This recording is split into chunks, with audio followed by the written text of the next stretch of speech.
اعلیٰ حضرت نے جہاں دیگر بہت سارے امور پہ جہتوں میں اور شعبۂ دین میں کام کیا ہے، وہاں آپ کا ایک بہت بڑا کام رد بدعات پر ہے کہ جو بدعتیں لوگوں کے نفس گھڑتے ہیں ان کے رد پر اعلیٰ حضرت نے باقاعدہ کام کیا ہے۔ یہ آپ کی غیرت دینی تھی اور آپ گوارہ نہیں کر سکتے تھے کہ رسول کریم کے دین میں کوئی اپنی خواہشات کو شامل کر دے۔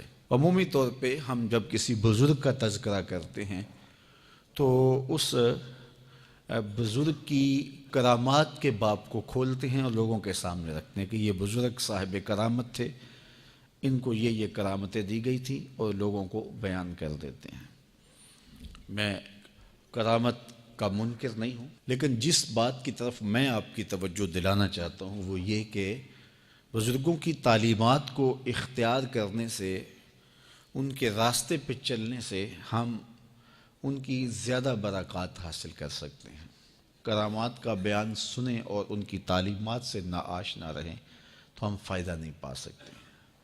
تو اس لیے یہ روش کہ صرف فضائل اور مناقب ہی بیان کیے جائیں اور ان کی تعلیمات کو چھوڑ دیا جائے تو لوگ بے عملی کی طرف راغب ہو جائیں گے۔ اقبال نے اپنے زمانے میں کہا تھا، غلاموں کو ہے پیروں کی کرامات کا سودا، غلاموں کو ہے پیروں کی کرامات کا سودا، مرد حر خود زندہ کرامات۔ تو اس لیے ان کی تعلیمات کو اختیار کر کے خود ایک زندہ کرامت بننا چاہیے اور ان کی تعلیمات کو اختیار کر کے باطنی امراض کا علاج کرنا چاہیے۔ باقی اس باب کے اندر اگر اعلیٰ حضرت کو دیکھیں تو ان کی بہت ساری کرامات موجود ہیں۔ اعلیٰ حضرت عظیم البرکت امام اہل محبت امام الشاہ احمد رضا خان فاضل بریلوی نے بدعات کے رد میں باقاعدہ کام کیا ہے۔ بہت سارے امراض سے بچاؤ کے لیے، نظر بد سے اور دیگر چیزوں سے اور سائے سے، بھوت پری سے بچنے کے لیے لوگوں کے مختلف ٹونے اور ٹوٹکے ہوتے ہیں۔ کوئی مختلف رنگوں کے دھاگے اپنے ہاتھوں کے ساتھ باندھ لیتے ہیں، کسی نے امام ضامن باندھ لیا، کسی نے دھاگا باندھ لیا، کسی نے گاڑی نہیں خریدی تو اس کے پیچھے وہ ٹوٹا ہوا جوتا باندھ لیا کہ گاڑی کو نظر نہ لگے۔ میں نے دیکھا بڑے بڑے سمجھدار لوگوں کے گاڑیوں کے پیچھے جوتے بندھے ہوئے ہیں۔ اسی طرح یہ جو گھوڑے کے پاؤں کے نیچے کھری ہوتی ہے تو کچھ لوگ اس کو مقدس سمجھتے ہیں اور اس کھری کو دم کروا کے کسی سے پتہ نہیں تو وہ اپنے گھر کے اندر جو ہے وہ چوگاٹ کے اوپر یا کہیں لگاتے ہیں کہ اس سے برکت ہوگی۔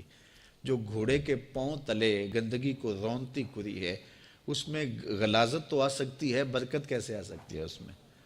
تو اس طرح کی چیزیں لوگوں کے اندر اس دور میں بھی مروج تھی اور آج بھی بعض جہلاء کے اندر ایسی چیزیں مروج ہیں۔ ہمارے گھروں کے اندر وہ 10 بیویوں کی کہانی پڑھی جاتی ہے اور اسی طرح بعض جگہ پہ وہ حضرت علی المرتضیٰ کا معجزہ پڑھا جاتا ہے۔ معجزہ تو ولی کا ہوتا ہی نہیں ہے، معجزہ تو ہوتا ہی نبی کا ہے، لیکن وہ پڑھا جاتا ہے۔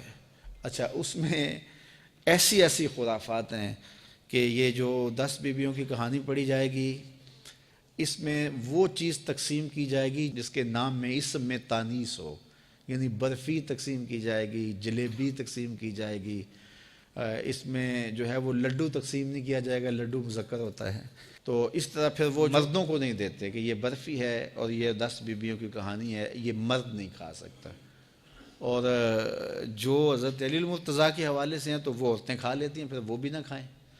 تو یہ عجیب جو ہے وہ کہانیاں ہیں اور یہ آج بھی ہمارے ہاں مروج ہیں۔ اعلیٰ حضرت نے بڑی شدت سے، بڑی سختی کے ساتھ ان ساری چیزوں کی تردید کی ہے اور ان ساری چیزوں کی نفی کی ہے۔ اسی طرح خواتین کے اور بہت سارے مسائل ہیں۔ مزارات پہ خواتین کا جانا، یہ محرم کا موسم آتا ہے، بسوں کی بسیں بھر کے یہ فلاں دربار پہ سلامی دینے جا رہی ہیں، بغیر محرم کے خواتین جا رہی ہیں، حالانکہ محرم کے بغیر خاتون حج بھی نہیں کر سکتی۔ تو یہ ساری خرافات ہیں جو قوم کے اندر من حیث القوم موجود ہیں، اور انہی خرافات کا نتیجہ یہ ہے کہ جو بھی کھڑا ہوتا ہے کوئی دعویٰ لے کر کے لوگ اس کے پیچھے چل پڑتے ہیں۔